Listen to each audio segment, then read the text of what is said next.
throw you a curveball as two Americans. Someone recently said many of us are lamenting the good days of George Bush. Now, the problem for you is not... Who said that? Well, it's that it wasn't Karl Rove, it was, and this is your problem, it was Sadruddin Ibrahim, a leading Egyptian dissident.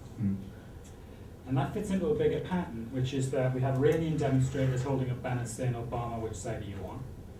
We have Hillary Clinton going to China and making comments that seem so dismissive of the idea that serious politicians talk about human rights that Amnesty International had to say they were shocked and disappointed. We have a reset button being pressed with Russia as dead journalists keep turning up, and so on and so forth. So my thought is that the Democrats, to me, have been running two foreign policies since about 2003, 2004. The first of which is the public-facing policy, which is, I think, quite opportunistic. So we have Harry Reid saying the war is lost. We have a refusal to condemn the general Petraeus adverts. We have loose talk about troops out and so on. And then we have the kind of serious grown-ups policy, which those behind the scenes have been developing. And to me, the one thing that these two policies agree on is a kind of indifferent to hostile attitude towards active democracy promotion. Now, obviously, it's a big reaction to the fiascos of the Bush period. But as progressive, surely it's our job to say, okay, we're not going to run away from the issue, we're going to put our stamp on it. So my question to you is, why hasn't Obama put a stamp on the issue, and what do you think a progressive stamp would look like on that issue? About Obama's foreign policy, of course, is a huge question, and we could go on and on about it.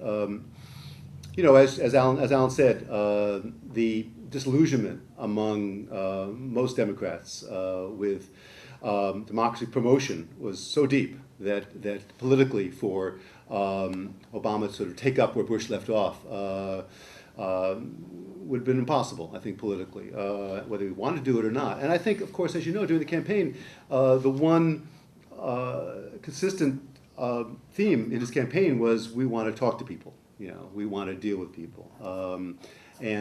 I think he really believes that. Just as he believes he can talk to Republicans, he also believes he can talk to the Iranian government, to the Chinese, the Russians, and everyone should talk to each other. That's you know, partly strategy, partly innocence, perhaps. But the question, of course, is the difference between talking about democracy and actually promoting it. You can talk about it a long time. If you noticed when he gave the speech at West Point about Afghanistan, which was the key speech, of course, he talked very little about democracy in Afghanistan, or about women's rights for that matter, which he certainly could have talked about, which Bush, I think, talked about quite, I hate to say eloquent when I attached to George W. Bush, but he didn't write his own speeches, so I can say eloquently at times.